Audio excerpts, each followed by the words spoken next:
ओम नमो भगवते वासुदेवाय नमः। जैसा कि शास्त्रों के अनुसार, पुराणों के अनुसार, 8वां महीना कार्तिक का जो है सबसे पवित्र महीना माना जाता है। कल दिन रविवार से कार्तिक माह की शुरुआत हो रही है, जिसका समापन 27 नवंबर को कार्तिक पूर्णिमा के साथ होगा। मान्यता है कि इस जो मनुष्य कार्तिक माह में व्रत, तप, दान इत्यादि करता है, उसे मोक्ष की प्राप्ति होती है। आज इस वीडियो में हम कार्तिक माह की कथा का प्रथम अध्याय शुरू करेंगे। तो बोलिए मेरे साथ ओम नमः शिवाय।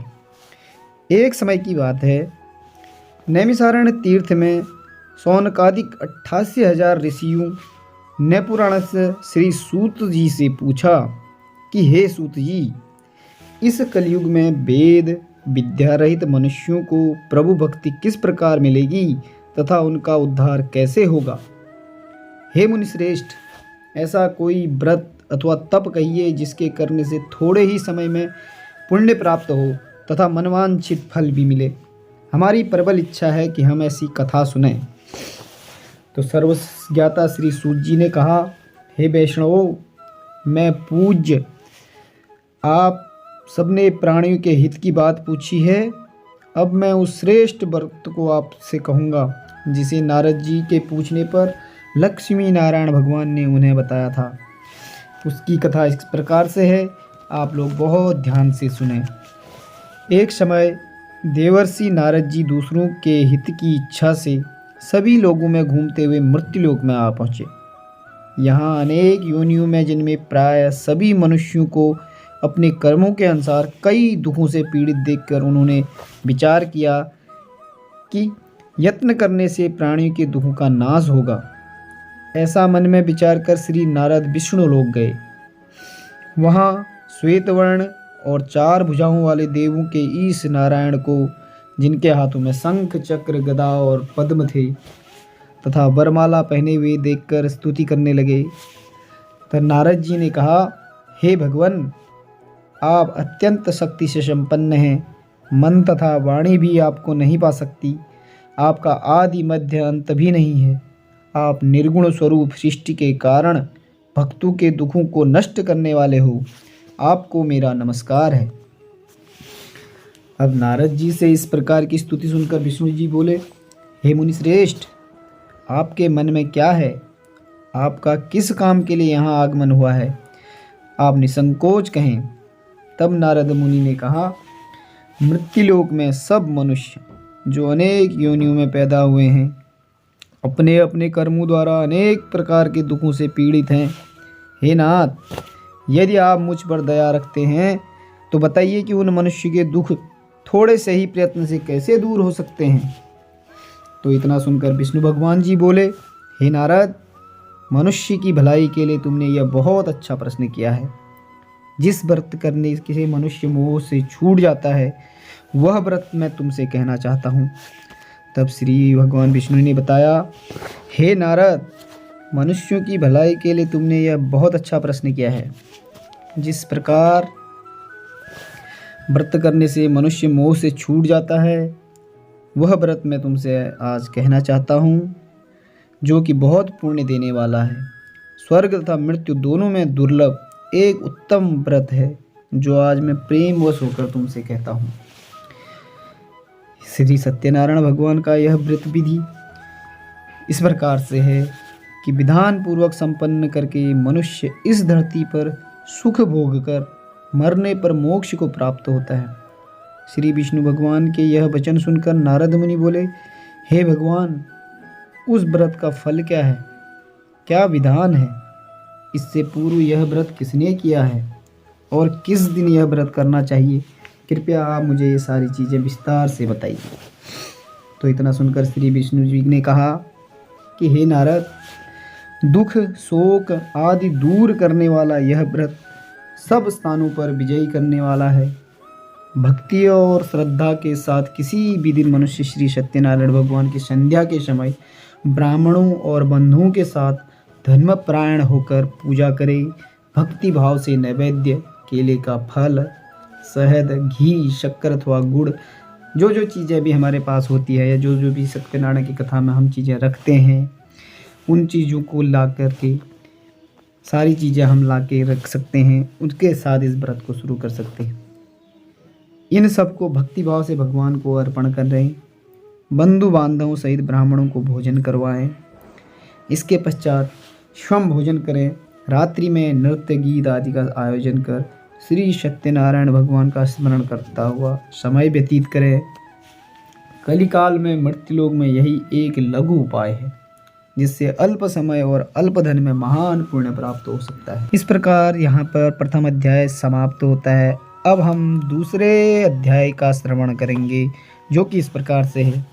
भगवान श्री कृष्ण आगे बोलते हैं, हे प्रिय, जब गुणवती को राक्षस द्वारा अपने पति एवं पिता के मारे जाने का समाचार मिला तो वह विलाप करने लगी।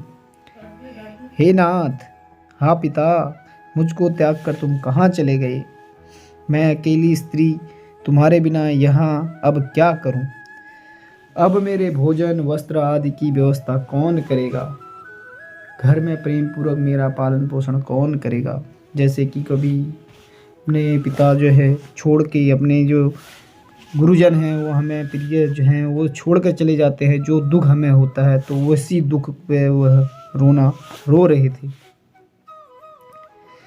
मैं कुछ भी नहीं कर सकती हूँ, मुझ विधवा की कौन रक्षा करेगा? मैं कहाँ जाऊँ? मेरे पास तो अब कोई ठिकाना भी नहीं रहा।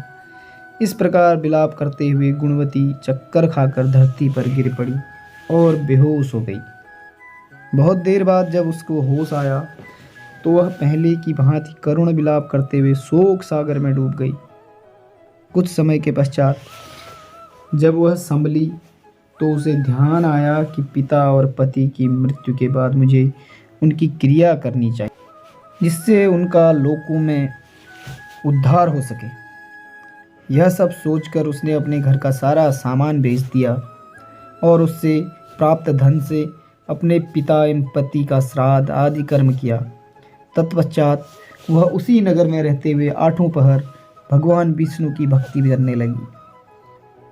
उसने मृत्यु उपरांत तक नियम पूर्वक सभी एकादशियों का व्रत और कार्तिक महीने में उपवास एवं व्रत किए।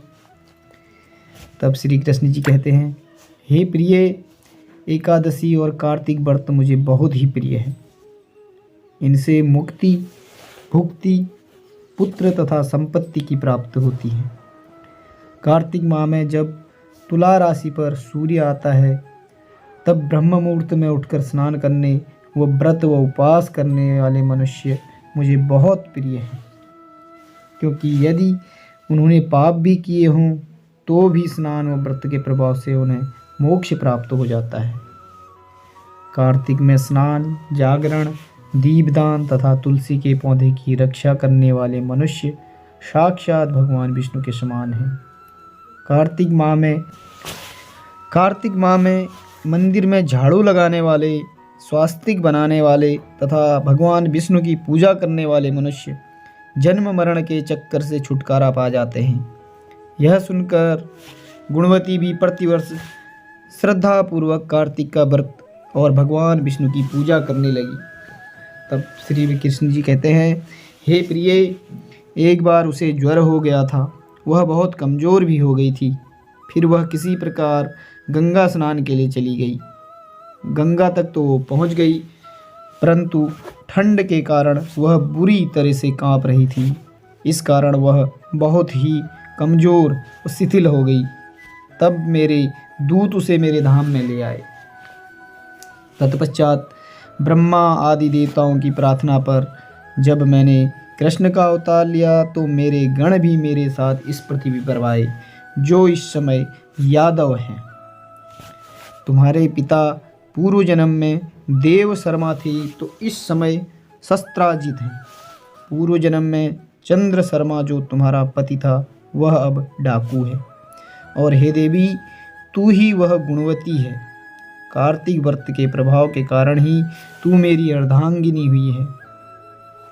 पूर्व जन्म में तुमने मेरे मंदिर के द्वार पर तुलसी का पौधा लगाया था। इस समय वह तेरे महलों के आंगन में कल्प वृक्ष के रूप में विद्यमान है। उस जन्म में जो तुमने दीपदान किया था उसी कारण तुम्हारी देह इतनी सुंदर है और तुम्हारे घर में साक्षात लक्ष्मी का वास है। चूँकि तुमने पूर्व जन्म में अपने सभी व्रतों का फल पति स्वरूप विष्णु को अर्पित किया था, उसी के प्रभाव से इस जन्म में तुम मेरी प्रिय पत्नी हुई हो। पूर्व जन्म में तुमने नियम पूर्वक जो कार्तिक मास का व्रत किया था, उसी के कारण मेरा और तुम्हारा कभी वियोग नहीं होगा। इस प्रकार कार्तिक माह में व्रत आदि करने वाले मनुष्य मुझे तुम्हारे समान प्रिय हैं। दूसरे जप तप यज्ञ दान आदि करने से प्राप्त फल कार्तिक माह में किए गए व्रत के फल से बहुत थोड़ा होता है, अर्थात कार्तिक माह के व्रतों का 16वां भाग भी नहीं होता है। इस प्रकार सत्यभामा भगवान श्री कृष्ण के मुख से अपने पूर्व जन्म के पुण्य का प्रभाव सुनकर बहुत प्रसन्न हुई। दूसरे अध्याय की कथा यहीं पे समाप्त होती है। अब हम आपको मिलेंगे अगले अध्याय पे एक नई कथा के साथ। तब तक जय श्री कृष्ण।